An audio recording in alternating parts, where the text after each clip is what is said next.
안녕하십니까, 백선혜입니다. 9월 7일 월요일 장전 브리핑 출발하겠습니다. 뉴욕 증시는 이틀째 내림세 보였습니다. 취업자 수는 기대 이상으로 늘었지만 전날 폭락의 여파가 가시지 않았는데요. 나스닥 지수는 장중 한때 5% 넘게 떨어지기도 했습니다. 3대 지수는 일제히 하락했습니다. 자세한 지수 상황 살펴보겠습니다. 블루칩 클럽인 다우지수는 전일보다 0.56% 내린 28,133선에 마쳤습니다. 대형주 위주의 S&P 500 지수도 0.81% 하락한 3,426선을 기록했고요. 기술주 중심의 나스닥 지수도 11,313선에 마감했습니다. 3대 지수 모두 롤러코스터 장세를 보였습니다. 전거래일에 폭락했던 테슬라는 3%대 상승률 보였고요. 애플은 0.1% 소폭 상승했습니다. 마가 중에서는 애플만 상승세 보였는데요. 기술주가 주도권을 잡던 시장이 변했습니다. 은행주와 여행주가 강세를 보였는데요. JP 모간 체이스와 시티그룹은 2%대 상승률 보였고요. 크루즈 업체인 카니발은 5% 이상 뛰었습니다. 쿠나 뮤추얼 그룹의 스콘랩 수성 시작 전략가는 특히 기술주를 중심으로 증시에서 고평가가 이루어졌고 이는 어느 정도 수정돼야 할 필요가 있다고 말했습니다. 고평가된 기술주에서 경기 순환주 등으로 매수세가 옮겨갈 수 있다는 의미입니다. 장 후반 주요 지수들의 낙폭을 줄인 것은 8월 고용 지표였습니다. 미국의 비농업 분야 취업자 수는 한 달 사이 137만 명 급증했습니다. 코로나19로 얼어붙은 취업 시장에 온기가 더해졌는데요. 8월 고용 보고서에 따르면 미국의 비농업 취업자 수 증가폭은 시장의 예상치를 웃돌았습니다. 미국에서는 지난 4월 코로나19 사태로 봉쇄가 본격화되면서 4월 한 달에만 약 2천만 개의 일자리가 사라졌습니다. 그래도 취업자 수가 크게 늘면서 미국의 실업률은 8.4%로 낮아졌습니다. 이에 트럼프 대통령은 훌륭한 일자리 수치라고 평가했습니다. 하지만 부담 요소는 계속 자리 잡고 있습니다. 추가 경기 부양책과 미중 갈등 두 가지인데요. 마이크 펜스 부통령은 민주당과 신규 부양책에 합의하지 않더라도 정부의 셧다운을 피할 수 있는 임시 예산안을 통과시키겠다고 밝혔습니다. 하지만 레리 커들러 국가경제위원장은 양호한 고용 등을 이유로 추가 부양책 도입이 필수적인 것은 아니라는 견해를 내놨습니다. 미국과 중국 사이의 갈등도 여전합니다. 시장의 불안 요소로 자리 잡고 있는데요. 마크 메두스 백악관 비서실장은 미국 국가 안보에 위협이 되는 중국 모바일 앱을 추가로 금지하는 것을 검토하고 있다고 말했습니다. 코로나19 백신과 관련해서는 엇갈린 소식이 나왔습니다. 미국의 백신 개발 프로그램인 초고속 작전을 이끄는 몬셰프 슬라우이 수석 고문은 11월 전에 백신이 배포될 가능성이 적다고 말했습니다.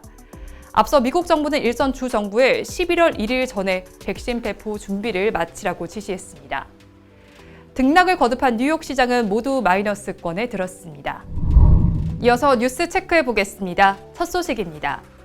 코로나19 재확산으로 미국과 유럽 등 주요국의 경기 회복세가 다소 둔화하고 있습니다. 한국은행의 최근 해외 경제 동향 및 주요 이슈 보고서에 따르면 미국의 민간 소비 회복세가 지난 5월 경제활동 재개와 정부의 재정 정책에 힘입어 확대됐지만 최근 둔화한 것으로 조사됐습니다. 유로 지역의 경기 회복세도 주춤해졌고요. 일본도 코로나19 재확산에 소비 부진을 겪고 있습니다. 틱톡의 8월 세계시장 점유율이 20% 큰 폭으로 떨어졌습니다.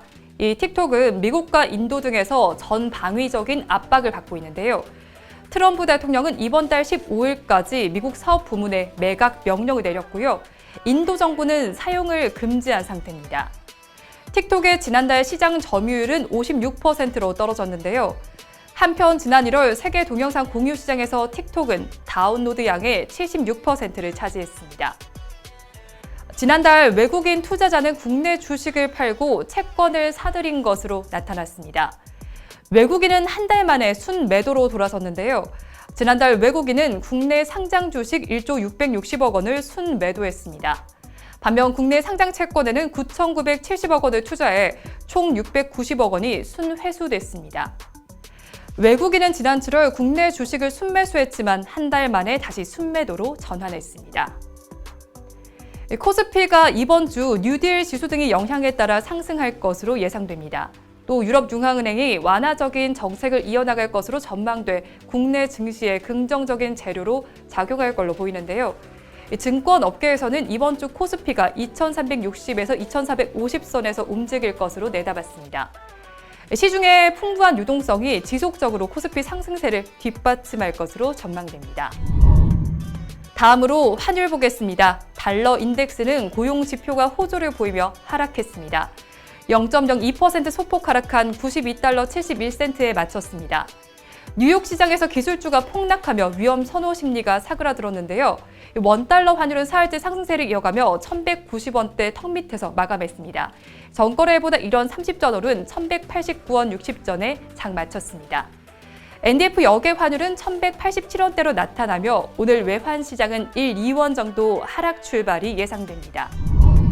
끝으로 오늘 이슈앤 테마입니다.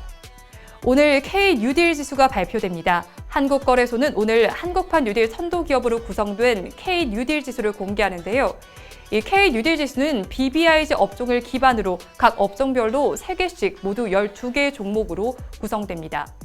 2차 전지는 LG화학과 삼성 SDI, SK이노베이션, 바이오 업종은 삼성 바이오로직스와 셀트리온, SK바이오팜, 인터넷 업종은 네이버와 카카오, 더존 비존, 게임 업종은 NC소프트와 넷마블, 펄어비스 등입니다. 각각 12분의 1로 비중은 같습니다. 오늘 주식 선물과 옵션 등 13개의 종목이 추가로 상장됩니다. 주식 선물 9종목과 주식 옵션 3종목, ETF 선물 1종목인데요. 이 종목별로 보시면요. 주식 선물은 DB하이텍과 SKC, 쌍용양회, 페노션, 후성, 동진세미캠, 네페스, BH 그리고 RFHIC입니다. 주식 옵션은 NC소프트와 넷마블, 현대건설이고요.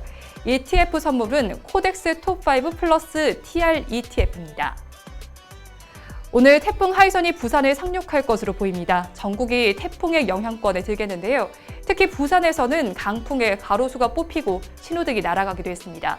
전국적으로 바람을 동반한 많은 비가 오고 있는데요.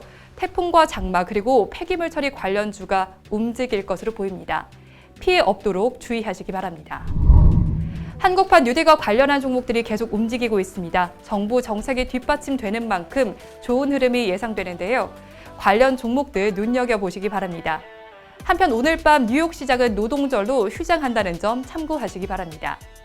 오늘 장 어떻게 흘러갈지 이어지는 방송으로 체크해보시기 바랍니다. 함께해 주신 여러분 고맙습니다.